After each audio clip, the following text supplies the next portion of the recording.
우리 하나님 함께하여 주시기를 간절히 소원하며 예수님의 이름으로 기도드립니다. 아멘. 네, 반갑습니다. 오늘 웨스트민스터 신앙고백 5번째 시간, 성경 해석의 무오한 법칙이라는 제목으로 함께 말씀을 나누겠습니다. 오늘 베드로후서 1장 20절에서 21절까지 말씀을 같이 한번 한 목소리로 읽도록 하겠습니다. 네, 시작. 먼저 알 것은 성경의 모든 예언은 사사로이 풀 것이 아니니 예언은 언제든지 사람의 뜻으로 낸 것이 아니요 오직 성령의 강동하심을 받은 사람들이 하나님께 받아 말한 것이라. 아멘. 네, 먼저 첫 번째 주제. 네, 성경은 성경이 전파된 모든 나라의 언어로 번역되어야 합니다.부터 한번 살펴보도록 하겠습니다. 웨스트민스터 신앙고백 1장 8항은 이 성경은 성경이 전파된 모든 나라의 언어로 번역되어야 하는 것에 대해서 다루고 있습니다. 웨스트민스터 신앙고백의 작성자들이 도대체 지금 현대에 와서는 이게 너무나 당연한 그런 말이죠. 근데 도대체 이 당연한 일로 여겨지는 것을 왜 고백서에 집어넣었는가? 그 이유가 무엇일까 한번 생각해 보게 됩니다. 이 중세 교회 시대의 로마 카톨릭 교회는 오직 라틴어로 된 그 불가타 성경이라는 그 성경만을, 그 번역서만을 이것만 봐야 된다, 이것만이 하나님의 진리를 담고 있다라고 이렇게 주장을 했습니다. 그래서 당시에는 다른 나라의 언어로 성경을 번역하는 것을 철저히 금했고, 또 그렇게 또 말씀을 전하는 것 자체도 철저히 금하는 그러한 시대가 바로 로마 카톨릭이 융성했던 중세 교회 시대였습니다. 그러나 그들의 주장이 말도 안 되는 주장일 수밖에 없는 것은 원래 성경이 여러분들이 잘 알다시피 히브리어와 헬라어로 기록이 됐거든요. 그래서 라틴어, 로마 사람들이 쓰던 라틴어라는 그 언어 자체가 이미 한번 번역돼서 쓰여지는 것이기 때문에 그것을 가지고 그것만 봐야 된다라고 주장을 하는 것 자체가 이미 그들이 자기 자신 자체가 오류를 가지고 있었다라는 것을 말해주고 있습니다. 그러나 그들은 오랜 시간 동안 오직 라틴어로 번역된 이 불가타 성경만을 읽어야 한다라고 주장을 했습니다. 한 장 넘겨보면은 이게 불가타 성경인데요, 막 금으로 치장을 하면서 사실 성경을 읽는 용도라기보다는 보관하고 우상처럼 섬기는 그러한 용도로 이 불가타 성경이 사용이 되었습니다. 그리고 다른 일반 언어로 번역되는 것을 철저히 금했는데요, 만약에 자국의 언어로 성경을 번역하는 일은 정말 큰 중죄에 해당하는 것으로 여겼었습니다. 게다가 라틴어는 당시 일반적으로 사용되던 언어가 아니라 좀 교육을 받은 사람들, 그러니까 이를테면 고위층에 있는 상류 사회에 통용되던 언어였습니다.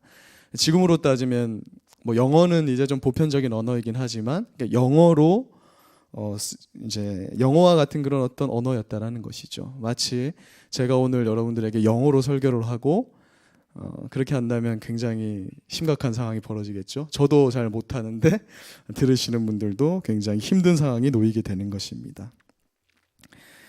그런데 심지어는 당시에 이 사제들, 말씀을 전해야 되는 사제들도 이 라틴어를 잘 몰랐다는 게 문제가 됩니다. 기록에 의하면 이들도 교육을 제대로 받지를 못했기 때문에 성경을 읽지를 못하는 거예요. 성경을 모르니까 어떤 성인들의 전기 있잖아요. 그들 이제 로마 카톨릭에서 중요시 여기는 그런 성인들의 일대기라든지 또 교회가 예전부터 전래되어 오는 이러한 이야기들을 전했다라는 것입니다.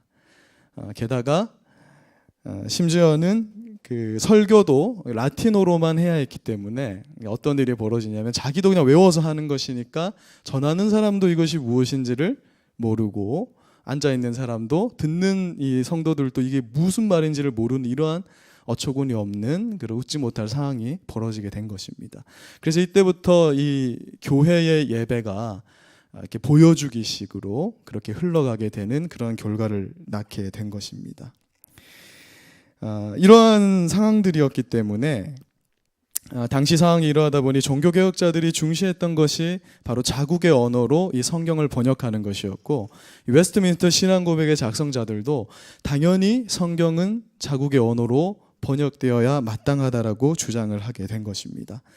한 장 넘겨보시면요, 유명한 이 마틴 루터와 존 위클리프와 같은 분들이 대표적인 분들입니다.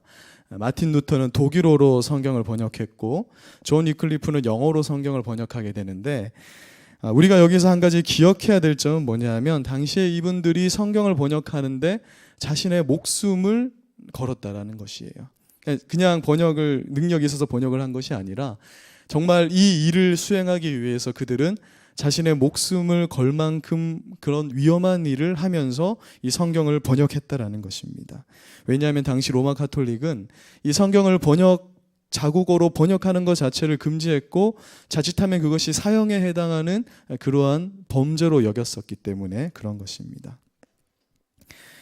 우리는 원래 이 성경 자체가 집필될 때부터 그 민족이 쉽게 알아볼 수 있는 언어인 이 언어들로 쓰여졌다라는 것을 기억해야 됩니다.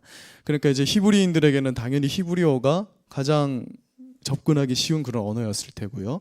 신약 성경의 헬라어는 당시에 통용되던, 당시에 많은 사람들이 사용할 수 있었던 그런 코인의 헬라어라는 그런 언어였거든요. 그것을 사용해서 누구나 접근할 수 있게 애초에 성경이 그렇게 집필되었다라는 사실을 기억해야 됩니다. 그리고 예수님께서도 당시에 통용되던 이 코인의 헬라어로 집필된 이 구약 성경을 히브리어로 이렇게 지어진 구약 성경을 헬라어로 번역한 성경을 70인경이라 하거든요. 예수님께서 그 70인경을 인정하셨고 또한 인용하시기도 했다라는 점에서 성경은 번역될 수 있고 또한 번역되어서 각국의 언어로 많은 사람들이 읽을 수 있도록 해야 되는 것이 이 성경적이라는 것입니다. 그래서 번역된 성경이 물론 성경을 100% 번역하지는 못할지라도 성경은 성경이 전파된 모든 나라의 언어로 번역되어서 모든 사람들이 읽을 수 있도록 해야 옳은 것입니다. 지금 우리 손에 들려있는 이 한글 번역 성경도 쉽게 우리 손에 오게 된 것은 아닙니다. 한 장 넘겨보시면요, 이분이 존 로스라는 분이신데요, 이분이 이제 최초의 조선말, 여긴 지금 좀 어두워서 잘 안 보이는데 누가복음과 이 누가복음을 최초로 이렇게 번역을 해서 한국 사람들이 성경을 읽을 수 있게 하기 위해서 그러한 일들을 했는데, 이것이 얼마나 힘든 일이었겠습니까? 저분이 한국말을 잘하게 안 생겼죠. 제가 요즘도 그 비정상회담을 보면은 외국 사람들이 한국말 막 잘하면 되게 신기하잖아요. 근데 저분이 그 누구도 하기 어려운 말, 그러니까 스코틀랜드 사람인데 영어를 쓰는 사람이 한국어를 연구해서 번역하는 일을 했고, 또 저것을 실어 나르는 데에는 엄청난 그런 위험 속에서 그러한 일들을 사람들이 했다라는 것을 우리가 기억을 해야 된다는 것입니다. 그리고 저분이 했던 일 중에서 참 중요한 일들이 많은데요, 우리가 현재 쓰는 언어들이 다 원래 성경 원어에 있는 언어들이 아닌 건 아시죠? 하나님도 원래는 여호와, 야훼 이런 것인데 뭐 하나님이라든지 성령, 천사 이런 용어들을 대부분 저 존 로스라는 분이 번역을 해서 지금까지 우리가 쓰고 있는 것을 보게 됩니다. 그래서 우리가 이러한 역사적 사실들을 접하면서 한글로 우리가 지금 성경을 읽을 수 있고, 또 제가 지금 한국어로 여러분들에게 말씀을 전할 수 있다는 것, 이것 자체가 얼마나 우리에게 귀한 것이고, 우리가 성경을 읽을 때마다 야, 이것이 정말 엄청나게 많은 사람들의 수고와 헌신 가운데서 내가 이것이 읽고 있구나라는 그런 생각을 가지고 성경을 읽어야 한다는 것입니다. 자, 그렇다면 우리가 여기서 한 가지 의문이 생기는데요, 번역된 성경이 원어로 쓰인 성경을 100% 번역할 수 없는 것이 확실한데, 그렇다면 번역된 성경이 과연 정말 그 성경도 완전하고 오류가 없는 것인가라는 그런 고민들을 한 번씩 해보게 되죠. 물론 번역된 성경의 오류를 우리는 인정합니다. 그러나 원래 쓰인 언어, 그러니까 원래 쓰여진 그 최초의 성경, 원어로 쓰여진 그 성경에는 전혀 오류가 없다라는 것을 우리 개혁교회는 그것을 신앙으로 고백을 하는 것입니다. 그리고 성경이 담고 있는 그 구원의 메시지가 그런 조그마한 오류들을 다 덮을 만큼 명확하고 확실하기 때문에 우리는 충분히 이 번역된 성경을 읽으면서 감사히 그것을 하나님의 말씀으로 읽을 수 있는 것입니다. 우리 두 번째, 그렇다면 이처럼 소중한 성경을 어떻게 해석해야 됩니까? 한 장 넘겨보세요. 네. 이처럼 소중한 성경을 어떻게 해석해야 하는가? 목사님들은 성경을 해석해서 설교를 하는 것이거든요. 여러분, 성경을 마태복음부터 이렇게 쭉 읽는다 그러면 얼마나 지겹고 힘든 일이 되겠습니까? 그런데 이 성경을 해석할 때 중요한 법칙이 있습니다. 웨스트민스터 신앙고백 9항은 이 성경 해석이 오류 없이 해석되기 위해서 성경 그 자체로 성경을 해석해야 된다라고 말씀하고 있습니다. 즉 어떤 성경 말씀을 읽다가 그것에 의문이 생기면 다른 방법을 통해서 성경을 해석하는 것이 아니라 또 다른 성경을 통해서 그 성경을 해석해야 된다라는 것에 대해서 오늘 웨스트민스터 신앙고백이 선언하고 있는 것입니다. 이것이 오직 우리에게 허락된 성경의 해석 원리라는 것이죠. 제가 지난 시간에 큐티의 위험성에 대해서 말씀을 드린 적이 있습니다. 하나님의 말씀은 오직 한 가지 목적을 가지고 집필되었습니다. 그러니까 성경이 집필된 것은 이 성경을 우리가 볼 때 하나님이 전달하시고자 하는 명확한 주제가 있다라는 것이거든요. 근데 큐티를 하다 보면 잘못하면 어떻게 되냐면 내가 듣고 싶은 대로 또 내가 받아들이고 싶은 대로 그 성경을 받아들이게 되는 그런 오류를 범할 수도 있다라는 것입니다. 그러므로 우리가 성경을 읽을 때 하나님께서 이 본문을 통해서 무엇을 정확하게 말씀하고자 하시는지에 대해서 우리가 그것을 염두에 두면서 이 성경을 읽어야 된다라는 것이죠. 그런데 잘못된 큐티 방법은 자기 마음에 어떤 감동이 오는가 그런 것에 초점을 맞춰서 성경을 해석할 때 발생하게 되는 것입니다. 심각한 것은 사람들이 이러한 해석법을 소위 영적인 해석이다, 아주 신령한 해석법이라고 하면서 이것을 중시할 가능성이 있다라는 것입니다. 이러한 오류에 대해서 아주 적절한 예화가 있는데요.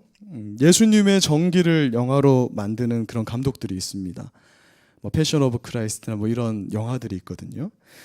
한 장 넘겨주시면 한 장 더.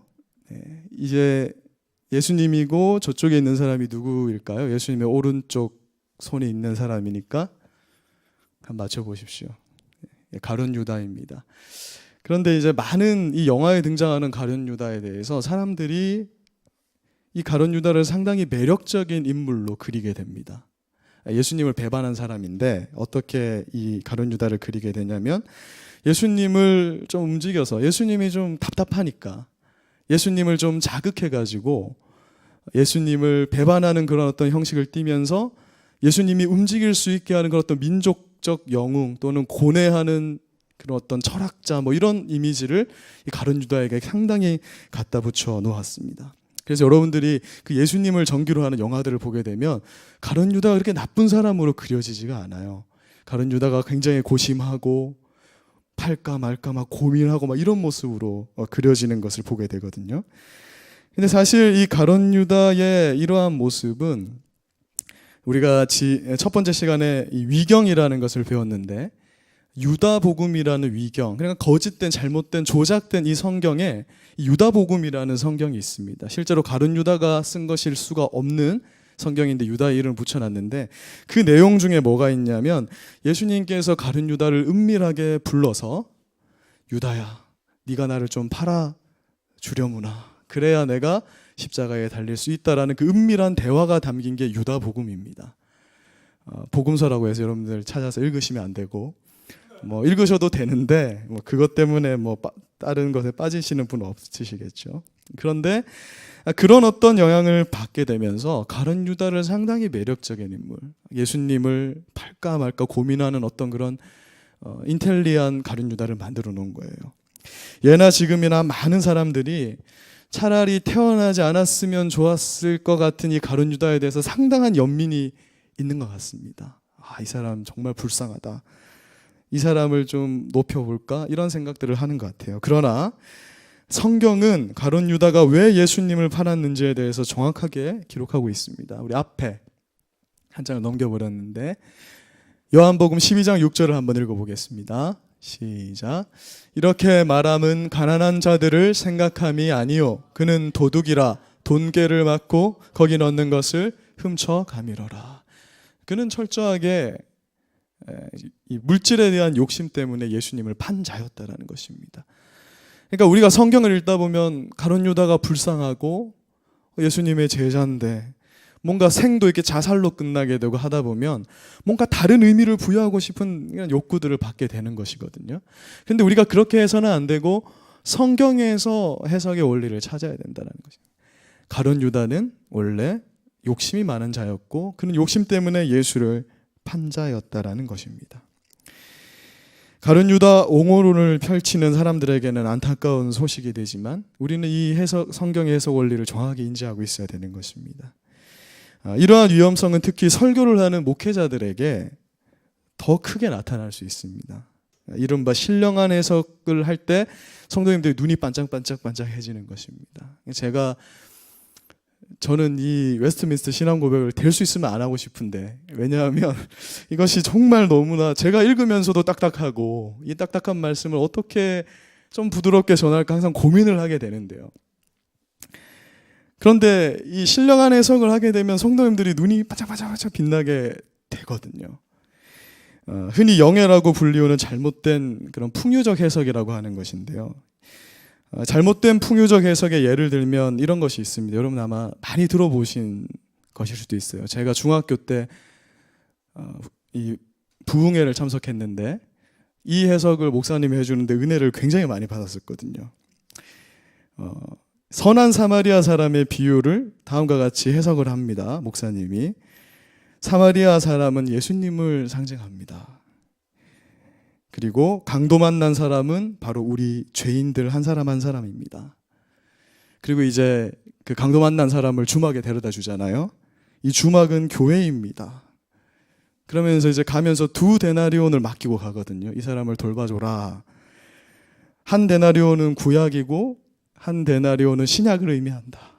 이렇게 말씀하고, 그리고 2000년을 상징한다.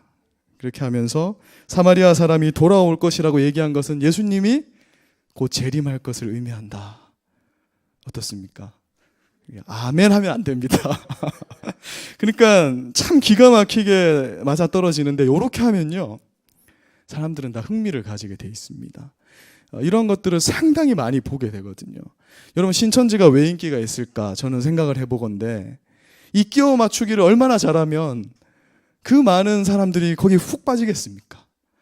뭐 우리가 아무리 웨스트민스터 뭐 1장, 1항, 2항을 해도 뭐 그게 그렇게 크게 막 감동과 재미가 없지만 거기서 막 짝을 맞춰가면서 막 이렇게 하면은 저도 한번 제가 한번 이렇게 어떤 것인지 그냥 이렇게 글로 된 것만 본 적이 있는데 정말 흥미는 있더라고요.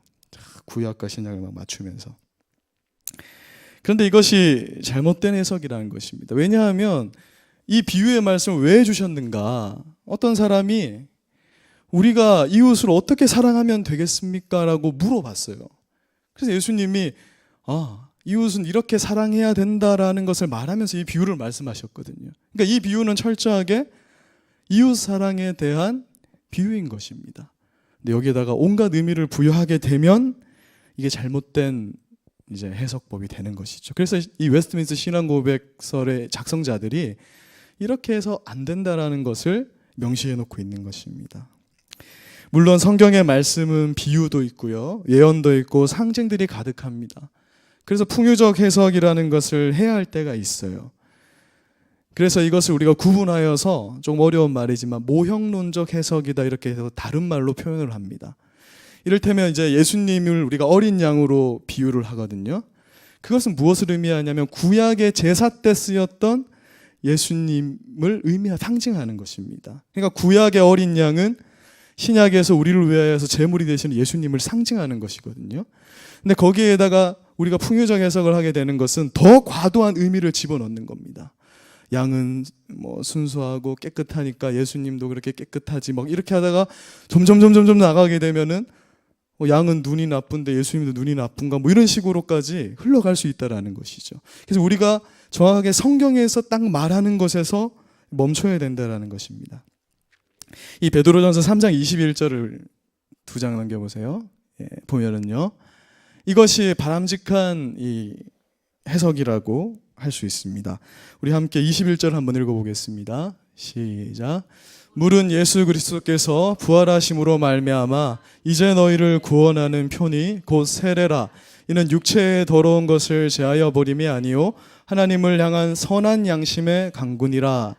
여기서의 물로 해석된 것이 노아의 홍수를 의미하는 것이거든요. 이 20절에 보면 노아의 홍수 사건 이야기를 쭉 합니다. 그러면서 베드로 사도가 이 물이 예수님의 부활을 상징한다, 우리의 구원을 상징하는 것인데, 그러니까 이 홍수 사건 자체가 의미하는 것이 바로 우리를 구원하는 세례와 같은 것이다 라고 이렇게 말씀해 주고 있는 것이에요. 이렇게 성경이 성경을 해석할 때 우리는 이것을 받아들일 수 있는 것이죠. 그래서 성경의 모든 예언은 베드로후서 1장 20절 21절이 말씀하고 있는 것과 같이 사사로이 풀어서는 안 되고, 예언이라는 것 자체가 하나님의 감동으로 감동받은 자의 입을 통하여서 성경 속에서 우리에게 주어진 것이기 때문에, 또한 하나님의 감동으로 성경 속에 그것을 예언하고 있는 다른 성경의 내용을 가지고 그 성경을 우리가 이제 풀이하고 또 해석하고 공부해야 된다라는 것을 말씀해 주고 있는 것입니다. 그리하여 웨스트민스터 신앙고백 1장 10항에서는 1장 성경에 관한 부분 우리가 전부 다 이제 공부를 했거든요. 이 부분을 마무리하면서 오직 성경의 원리를 다음과 같이 요약하고 있습니다. 우리 1장 10항을 총정리한다, 1장을 정리한다라는 그런 마음으로 같이 한번 읽어보겠습니다. 시작. 종교적 논쟁에 대한 모든 결정과 종교회의의 모든 판결, 고대 저술가들의 의견들, 그리고 사람들이 주장하는 교리, 거짓 영 등을 검토하며 우리가 신뢰할 수 있는 판결을 내려줄 수 있는 최고의 재판관은 성경 안에서 말씀하시는 성령 외에 아무도 있을 수 없다. 아멘. 여러분, 이것이 정말 중요한 것입니다. 말씀을 마무리하겠습니다. 여러분, 우리 교단에도 헌법이라는 게 있습니다. 여러분 아시죠? 우리 내교도 만들고 하는 게 헌법을 기초로 해서 만드는 것이거든요. 그 합신의 헌법을 보면은 교회 정체의 원리를 말하면서 신자의 자유에 대해서 말씀을 합니다. 신자의 자유란 무엇이냐면, 여러분들이 다 뭐 자유가 있다 이런 걸 말하는 것이 아니라요, 하나님의 말씀이 아닌 것에 대한 거부권이 있다라는 것을 말하는 거예요. 여러분, 제가 이번에 논문을 준비하면서 진짜 충격적인, 진짜 실화를 이렇게 논문에 작성을 해놓은 걸 봤는데요.